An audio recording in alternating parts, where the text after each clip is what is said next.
I wrote this little book, a collection of short and interesting articles, just, having worked a lot of different jobs, studied a lot of different things. I thought it'd be interesting to write about some of what I learned, especially from working in either like professional working environments or um, like high level educational institutes and all that, and just curious about certain topics through my own learning. So the first one I wanted to talk about was status, and uh, there's like several interpretations of what that is. I mean, one through acting to uh, biological, and then even how how status plays out in conversations and um, how we rank ourselves and everything else. So it's a combination of several things. So I thought it'd be interesting to write about, and it's not something I really knew too much about maybe 10 years ago, but through different types of experiences, it has become more prominent. Uh, so you want to understand it, I guess. So I talked about what it is, status in this book. So like we are social animals and we have to develop these rational behaviors so we're not uh killing each other for food and resources and everything else. So we organize ourselves into groups based on competence. I'm not saying that always happens. Of course, sometimes crazy things happen. But there's a nice quote by David Buss, who's a biologist, evolutionary biologist. Humans live in a social world in which relative rank matters for nearly everything. Your access to resources, your ability to attract mates, even how long you live. So, yeah, this idea that exists like value and we rate ourselves within certain dimensions. Of course, there's many different dimensions through which we can be competent, but visually or like most tangibly would be like in the workplace or things like intelligence. There's also different hierarchies, I guess. I guess attractiveness could be one. So a competence hierarchy, how competent an individual is in a given context. So I talk about how in other animals they will fight until rank is established. So maybe like in groups of gorillas, they will fight to rank themselves, and they even do that through eye contact. If after the maybe the higher ranking male establishes like some sort of dominance just by looking. So I guess like even someone who has authority over you, a look from them is different from a look of disgust from them is different from a look of disgust from say like a beggar on the street. So I talk about uh, how that uh, idea of ranking is innate within us as highly evolved apes, I guess. So there's like a root for it. So that in that sense, animals display status and they jostle for positions within their hierarchies. So, but we do it as well, and people display status. But we circumvent things, so it's not like it does not exist. It just exists in another manner, and it exists in another manner because that's what's important to us. But I guess that is the root for it, like these animal type behaviors. And who knows how complex that is, even with like these types of animals. Um, yeah, so Eric Barney, there's a famous book. What is his book called? He talks about status games, the games people play or something. And he talks about how, like a conversation is sometimes like a back and forth and a kind of jostle. So that's quite interesting in psychology. And like then I go into talk about acting and body language. So I mean, like here's a dominant stance and posture. So I said that is like a display of like a dominant sort of status.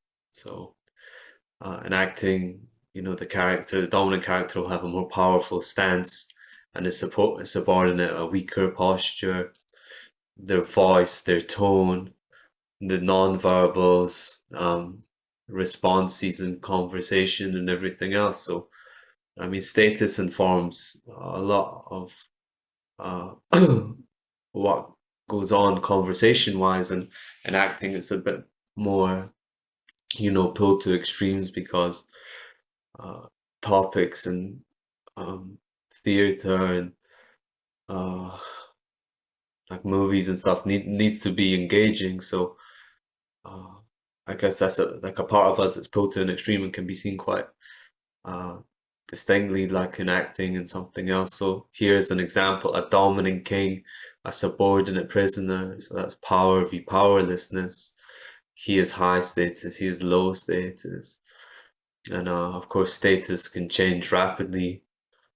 People can empower themselves, but um, yeah, it's just to show like a really distinct example of that. And then talking about how being more dominant or more subordinate would completely change like the how an actor acts out a scene. And then I give an example from a book that I quite liked, and it's called Improv, and it's talking about uh, how the scene is played in three different ways. One is neutral, one is playing low status, like submissive or subordinate, and then the other playing high status. So I think like you can see by the sort of language, high status here is I mean it's not a statement. Is it, did you open my letter? I mean it's a kind of commanding in a way, and it's all about how they say things and the body language they use. Even if you're playing submissive and you say, "Did you open my letter?" It'd be a completely different thing, I guess. So it's all about how tone and body language and nonverbals are indicators of status, and maybe for good reason. So it's easily seen in acting. I think it's quite distinct in acting, but you can start to notice it in real life as well, how people are reacting and responding to certain people and why that is, which I think is quite interesting. So I said status exists in oh, pardon me, in different forms and contexts. And it's like I said it's a primal thing, and then I talk about how with us it's kind of circumvented and more nuanced, I guess, for good reason. And then I talk about why do animals fight to establish rank or social rank. And then there's the evolutionary biological reason for that, which relates to David Buss' quote at the top. Um, but yeah, we rank ourselves for good reason. I'm not saying that's always fair, but it's just uh, it's interesting to look at and study, I thought, and it ties in like a lot of different fields and everything else. So I go into like talk about loosely, not very in depth, but just the reason why. So why does this happen? And I talk about how the gene influences behavior, this idea of survival and reproduction, and that's the evolutionary biological perspective, which helps to explain these behaviors. So again, that ties back with this idea of like a display, like status is a display, and I don't know, maybe there's this idea of ranking each other also affects like a person's hormones. If it could be like a little tussle or a little battle even, like does that have an effect? Like this idea of the winner's effect and like testosterone ladders, and even they talk about like body language, like how does that affect future encounters and stuff. So um yeah, it's interesting. I guess you could talk about a person's sense of self as well, and self-identity, and uh sort of like empowering yourself and being competent in certain environments um, that you are best suited to then has like a lot of relevance. I then talk roughly about like perspectives on explaining our behavior. It's not just genetic. It's not just uh, evolutionary biology, but there's a lot of different perspectives, and so we value certain things because we are, I guess, more complex and intelligent than and more self-aware than our animal counterparts. But so I talk about some of the things that are the most maybe common things through which we rank ourselves and some of these hierarchies.